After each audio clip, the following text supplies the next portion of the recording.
یہاں سے اب آخری گروپ شروع ہو رہا ہے. آخری منزل تو سورہ قاف سے شروع ہوئی تھی. چھٹا گروپ مکی اور مدنی صورتوں کا یہاں ختم ہو گیا. 7 صورتیں حسین ترین صورتیں قرآن کی. وہ پہلی 7 صورتیں تھیں: سورہ قاف، سورہ ذاریات، سورہ طور، سورہ نجم، سورہ قمر، سورہ رحمان، عروس القرآن، پھر سورہ واقعہ. پھر یہ 10 صورتیں آ گئی: سورہ حدید، سورہ مجادلہ، سورہ حشر، سورہ ممتحنہ، سورہ صف، سورہ جمعہ، سورہ منافقون، سورہ تغابن، سورہ طلاق، سورہ تحریم. اب پھر یہ مکی قرآن مجید یہ آخری گروپ ہے. اس میں بھی پہلی 6 صورتیں جو ہیں وہ 3 کے سب گروپس کی شکل میں ہیں. سورہ ملک بڑی، جیسے سورہ قاف وہاں تھی اسی مقام پر یہاں سورہ ملک ہے. بہت جامع اس کی تاثیر، اور یہ بہت حضور کو عزیز تھی. آپ کی یہ معمولات میں سے تھا، رات کو سوتے ہوئے آپ سورہ ملک پڑھا کرتے تھے، اور اس کی آپ نے تلقین کی ہے. بسم اللہ الرحمن الرحیم. تبارک الذی بیدہ الملک وہو علی کل شیء قدیر. بڑی بابرکت ہے وہ ہستی جس کے ہاتھ میں ہے بادشاہی، راج اس کا ہے. یہ ہے دین کا سیاسی پہلو. پوری کائنات پر اس کا راج چل رہا ہے. دنیا میں بغاوت ہے. کیوں ہے؟ وہ اپنے ایمان کے دعوے داروں کا امتحان لینا چاہتا ہے بس. ورنہ سورج، چاند، گیلیکسیز، پوری کائنات اور خود ہمارے جسم کا ایک ذرہ اس کے قانون کا پابند ہے، تابع ہے. ہمارا جسم ہمارے اختیار میں کہاں ہے؟ میں تنگ آ جاتا ہوں، 2 دن ہوتے ہیں یہاں سے تو طبیعت خراب ہو جاتی ہے، جب تک کہ میں وقت لگتا ہے کینچی لے کر بیٹھتا ہوں. اگر میں چاہوں کہ یہاں بال نہ آئے، میرا جسم ہے، میرا تو اختیار نہیں پائیں گے. تو ہمارا جسم بھی زیادہ اس کی فزیولوجی کا تعلق ہے، اس کی اناٹومی کا تعلق ہے. یہ سارا اللہ کے قانون کے تابع، میرے تابع تو نہیں. میں چاہوں میرا دل ذرا رک جائے، جب چاہوں میں اس کو سٹارٹ کر دوں تو یہ تو نہیں ہوگا. جب بند ہوگا بند ہو جائے گا، میرے اختیار میں نہیں ہے. لیکن یہ کہ جو ہماری اختیاری زندگی ہے اس میں ہم نے طے کر لیا ہے کہ اللہ کی نہیں مانیں گے، اپنی مانیں گے، اپنی مانیں گے، اپنی بیویوں کی مانیں گے، اور جو بھی نظام ہے اس کے ساتھ وفاداری کریں گے، چاکری کریں گے، ان کی ملازمت کریں گے. ان کے رتھوں کے اندر ہم بیل بن کر جوتیں گے تاکہ ہمیں عیش ملے، دنیا کے اندر ہمارے لیے مقامات ہوں، ہماری عیش ہو. صلی اللہ خیر صلی اللہ. تو یہ ہے اصل میں امتحان. ورنہ بادشاہی یہاں اب بھی اسی کی ہے. یہ صرف ہلدی کی گانٹھ ہے جسے لے کر ہم پنساری بن کر بیٹھ گئے. میری مرضی، میرا خیال، میرا نظریہ یہ ہے. اور ہمارے نزدیک جو ہے طریقتکم المثلیٰ، ہمارے جو کلچر ہے، مثالی نظام جو ہم نے بنایا ہے، ہمیں اس کی حفاظت کرنی ہے. تبارک الذی بیدہ الملک وہو علی کل شیء قدیر. وہ ہر چیز پر قادر ہے. الذی خلق الموت والحیات لیبلوکم ایکم احسن عملا. اب دیکھیے ہم نے حیات انسانی کا جو اب تک سمجھا ہے، جس کو کہ عمر نے، جو کہ بہت بڑا شاعر ہے، اس نے اپنی بیوی سے خطاب کر کے کہا ہے: حیات ثم موت ثم بعث حدیث و خرافات یا ام عمری. یہ کیا ہے؟ زندگی پھر موت پھر زندگی، یہ کیا؟ یہ سب حدیث و خرافات معاذ اللہ. ہم نے بھی دیکھا پہلے کنتم امواتا فاحیاکم ثم یمیتکم ثم یحییکم ثم الیہ ترجعون. یہ وقفے کیوں ڈالے گئے؟ یہ موت کا وقفہ کیوں ڈال کر زندگی کا ایک حصہ نکال دیا علیحدہ؟ 30 40 50 60 سال یہ دنیا کی زندگی، پھر موت کا وقفہ. موت ایک زندگی کا وقفہ ہے، یعنی آگے بڑھیں گے دم لے کر. کیوں؟ اس کی حکمت بتائی جو ہم پڑھائیں سورہ واقعہ میں. قدرنا بینکم الموت، تمہاری ہی زندگی کا تسلسل ہے جس میں ہم نے ایک وقفہ موت کا ڈال دیا ہے. حیات لیبلوکم ایکم احسن عملا. یہ جو چنک علیحدہ کیا ہے یہ اس لیے کہ تمہاری آزمائش ہو، امتحان ہو، تمہیں جانچا جائے. وہ 3 گھنٹے کا امتحان ہوتا تھا جو دیتے تھے تم کبھی اسکولوں میں، اب یہ 30 برس کا سمجھ. اور واقعی 30 برس ہی ہوتے ہیں آدمی کے پاس. پہلی زندگی کے 20-25 برس ویسے گزر گئے، شعوری ابھی نہیں ہے. اور پھر ایک خاص عمر کے بعد جو ہے اعضاء ڈھیلے پڑ گئے، اور پھر یہ کہ کیلا یعلم من بعد علم شیئا. 30 نہیں ہوں گے، 40 مل جائیں گے آدمی کو. کام تو یہی ہوتا اس کی زندگی. اس لیے ہے لیبلوکم ایکم احسن عملا، تاکہ تمہیں جانچے پرکھے دیکھے تم میں سے کون ہے اچھے عمل کرنے والا. اب دیکھیے علامہ اقبال کی جو نظم ہے زندگی کے موضوع پر، واقعہ یہ ہے کہ بہت چوٹی کی چیز ہے، بہت عمدہ چیز ہے. تو اسے پیمانہ امروز فردہ سے نہ ناپ، جاویداں پہم دواں ہر دم جواں ہے زندگی. قلزم ہستی سے تو ابھرا ہے مانند حباب. جیسے سمندر میں ایک بلبلا سا ہوتا ہے، کتنی زندگی ہوتی ہے بلبلے کی. قلزم ہستی سے تو ابھرا ہے مانند حباب، اس نیا خانے میں تیرا امتحان ہے زندگی. خلق الموت والحیات لیبلوکم ایکم احسن. ہے کبھی جان اور کبھی تسلیم جان ہے زندگی. کبھی زندگی جان سے مترادف ہے، عبارت ہے، کبھی جان دینا اصل زندگی ہے. وَلَا تَقُولُوا لِمَنْ يُقْتَلُ فِي سَبِيلِ اللَّهِ أَمْوَاتٌ بَلْ أَحْيَاءٌ وَلَٰكِنْ لَا تَشْعُرُونَ. ہے کبھی جان اور کبھی تسلیم جان ہے زندگی. اصل زندگی جو ہے وہ جان دے دینے سے حاصل ہوتی ہے. الذی خلق سبع سماوات طباقا، وہ اللہ کے جس نے بنائے 7 آسمان ایک دوسرے کے اوپر. آیات متشابہات میں سے ما تری فی خلق الرحمن من تفاوت، تم نہیں دیکھ پاؤ گے اللہ کی تخلیق میں کہیں کوئی فرق نہیں. اتنا محکم نظام ہے، اتنا محکم نظام. کیا کسی سائنسدان نے آج تک یہ بھی کہا کہ تخلیق میں یہاں نقص ہے؟ کسی نے کہا؟ زوالوجی کی فیلڈ میں یا باٹنی کی فیلڈ میں یا کسی اور فیلڈ میں، جیولوجی کی فیلڈ میں، ایسٹرونومی کی، کسی نے کہا؟ ما تری فی خلق الرحمن من تفاوت فارجع البصر هل تری من فطور. پھر ذرا دوبارہ لوٹا لو اپنی نگاہ، دیکھ لو، ہر میدان میں دیکھ لو، کہیں تمہیں کوئی رخنا نظر آتا ہے؟ اگر یہ تخلیق کامل ہے تو کامل حقیقت میں کون ہے؟ اس کا خالق، اس کا باری، اس کا مصور. بس یہ نظر نہیں آتا. سائنسدان سب کچھ دیکھ رہے ہیں، ڈھونڈنے والا ستاروں کی گزرگاہوں کا اپنے افکار کی دنیا میں سفر کر نہ سکا. بڑے بڑے صاحب بصیرت و بڑے بڑے عقل مند اپنی ناک تلے کے پتھر سے ٹھوکر کھاتے ہیں. دیکھ رہے ہیں ٹیلیسکوپ سے ٹھوکر کھا رہے ہیں وہاں جو سامنے پتھر پڑا ہوا ہے. یہ ہو رہا ہے آج ہمارے ساتھ. سپر جیل کا بسرا کر رہے ہیں. پھر لوٹاؤ ذرا اپنی نگاہ کو 2 مرتبہ اور. ینقلب الیک البصر خاسئا وہو حسیر. تمہاری نگاہ تھک ہار کر لوٹ آئے گی، تمہیں ہماری تخلیق میں کہیں کوئی رخنا، کوئی دراڑ نظر نہیں. وَلَقَدْ زَيَّنَّا السَّمَاءَ الدُّنْيَا بِمَصَابِيحَ وَجَعَلْنَاهَا رُجُومًا لِلشَّيَاطِينَ وَأَعْتَدْنَا لَهُمْ عَذَابَ السَّعِيرِ. اور ہم نے سب سے قریبی آسمان کو سجا دیا ہے چراغوں سے، یعنی زمین سے جو قریب ترین آسمان ہے، پہلا آسمان. اور ان چراغوں کو ہم نے بنا دیا ہے رجومًا للشیاطین. شیاطین جن جو ہیں وہ جو کوشش کرتے ہیں اس سے باہر نکل کر، اور وہ چاہتے ہیں کہ کچھ خبریں جو ہیں وہ فرشتوں سے چرا کر لے آئیں، تو ان کو کھدیڑنے کے لیے، ان کو اوپر سنگ باری کے لیے ہم نے یہ میزائلز رکھے ہوئے ہیں.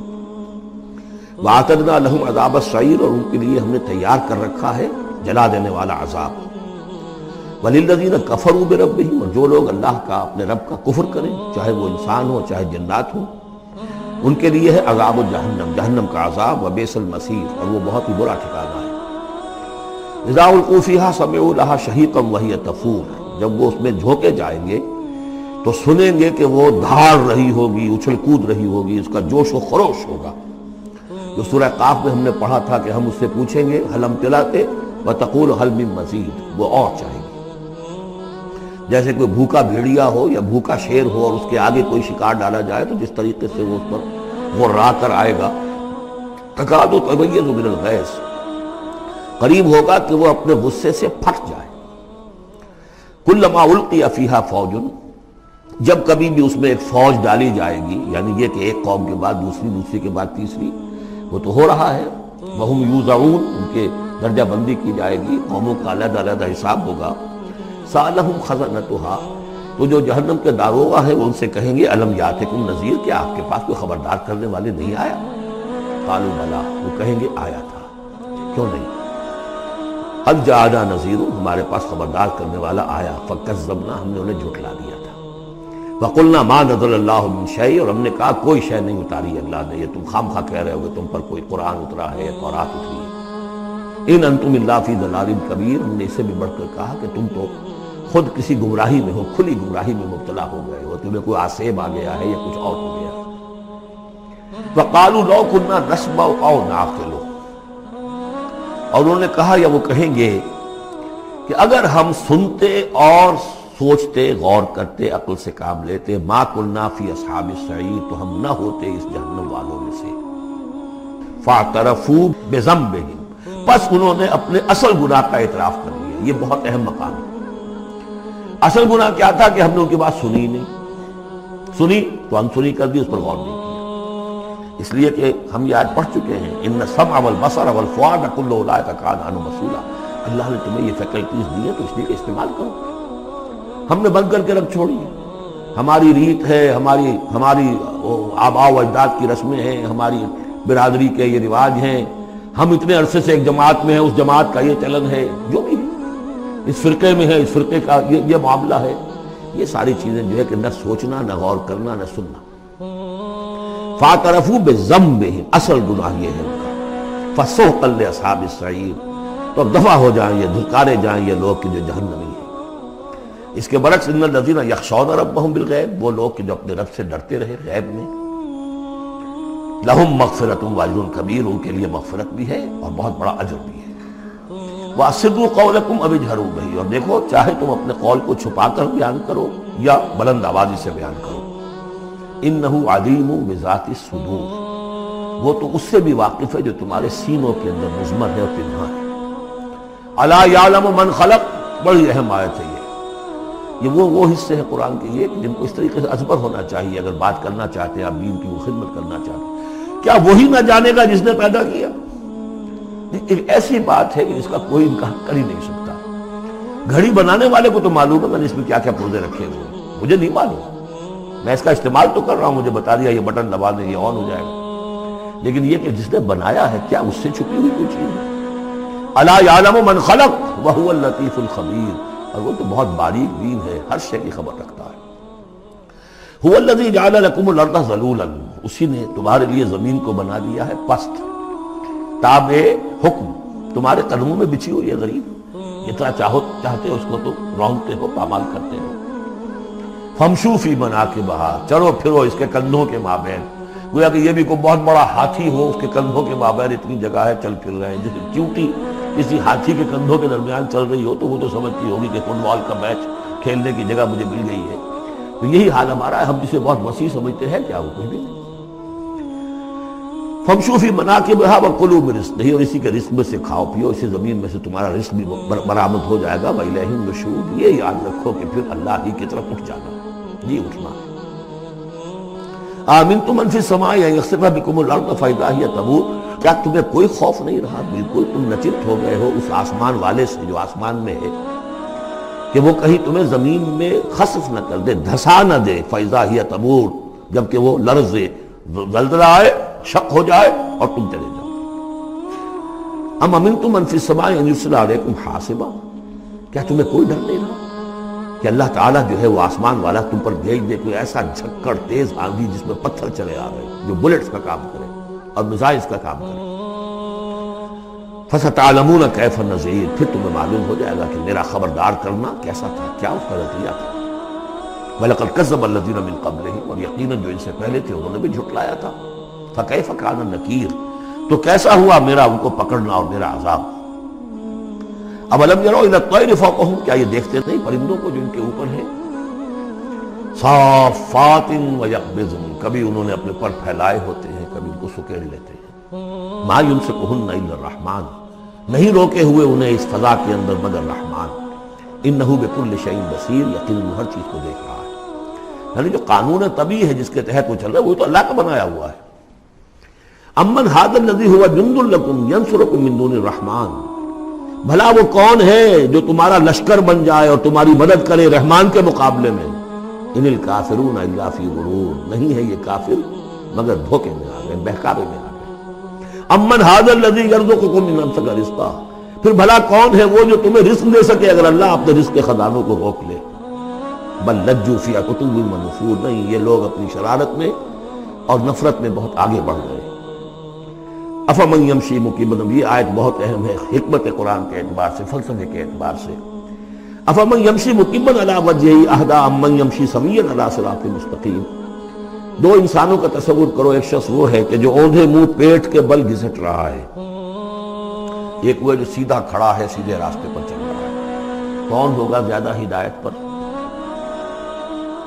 اس میں نقشہ کھینچ دیا گیا ہے، جو لوگ حیوانی سطح پر زندگی بسر کر رہے ہیں صرف انسٹنکٹس کی وجہ سے زندہ ہیں، پیٹ معاشی جدوجہد اسی کے لیے زندہ ہیں، گھسٹ رہے ہیں اسی میں۔ اس اوندھے پڑے وہ انسان کے معنی نہیں جنہیں آگے اگر کچھ پتہ نہیں آگے کہاں جانا ہے، وہ تو ان کے انسٹنکٹس انہیں چلا رہے ہیں، بالکل اینیمل لیول کے اوپر زندگی گزار رہے ہیں، اوندھے منہ۔ انہیں کیا نظر آئے گا راستہ کون سا ہے، کدھر جانا ہے؟ ایک شخص کھڑا ہے سیدھا، اپنی منزل اس نے معین کر لی ہے۔ یہ بالکل وہی فلسفہ ہے جو سورہ حج میں آ چکا ہے۔ انسان حقیقت میں وہی انسان ہے جس نے اپنا کوئی آدرش، کوئی نصب العین، کوئی مقصد، کوئی آئیڈیل زندگی میں بغیر کسی نصب العین کی زندگی گزار رہا ہے۔ ہی از این اینیمل، اولئک کالانعام بل ھم اضل۔ حیوانات جو ہیں یہ چوپائے، ان کی زندگی کا کوئی مقصد نہیں ہے۔ وہ تو اللہ نے ہمارے کام کے لیے پیدا کر دی، آپ ان کاٹوں گوشت کھائیں اور ان کی چڑوں سے جوتیاں بنائیں اور جی رہے وہ خالص انسٹنکٹس کے اوپر، ان کی جبلتیں ہیں، صرف جبلت کے تحت ہیں۔ انسان صرف حیوان نہیں ہے، اس میں کچھ اور ہے، اور اس کے لیے کوئی آئیڈیل نہیں۔ ضعف الطالب والمطلوب، جتنا اونچا آئیڈیل ہوگا اتنا ہی اونچا انسان جائے گا، لیکن جس کا کوئی سرے سے آئیڈیل نہیں وہ نرا حیوان ہے۔ آخر چوپائے بھی تو اسی طرح چلتے ہیں نا۔ افمن یمشی مکبا علی وجہہ اہدی امن یمشی سویا علی صراط مستقیم، سیدھا راستہ اور اس کی منزل معین ہے، مجھے ادھر جانا ہے۔ دنیا میں ہماری منزل اقامت دین، حقیقت میں زندگی کی منزل آخرت، رضائے الہی کا حصول۔ قل هو الذی انشأکم وجعل لکم السمع والابصار والافئدہ، کہہ دیجئے وہی ہے جس نے تمہیں انشاء، اٹھانا، تمہیں بنایا، بڑھایا، وجعل لکم السمع والابصار والافئدہ، تمہیں کان دیے، آنکھیں دی اور دل دیے یا عقل دی۔ عام طور پر قرآن میں سمع پہلے کیوں آتا ہے اور بصار بعد میں کیوں آتا ہے؟ انسانی علم کا جب آپ جائزہ لیں گے تو اس میں پہلا حصہ ہوتا ہے جو پہلی نسلوں نے علم حاصل کیا ہوا ہے، اس کو آپ اخذ کرتے ہیں اپنی سماعت سے۔ آپ سنتے ہیں، کلاس میں لیکچر ہو رہا ہے، پروفیسر لیکچر دے رہا ہے، جو کچھ ہوا ہے پہلے وہ آپ نے پچھلی نسلوں کا جو بھی ذخیرہ معلومات ہے وہ جمع کیا، اب آپ نے آبزرو کیا، کچھ اور معلومات حاصل کی، کچھ نئی حقیقتیں آپ پر منکشف ہوئیں اور پھر آپ نے اس کو جوڑا، ایک قدم آگے گئے۔ ان السمع والبصر والفؤاد کل اولئک کان عنہ مسئولا قلیلا ما تشکرون، بہت کم ہی شکر ہے جو تم کرتے ہو۔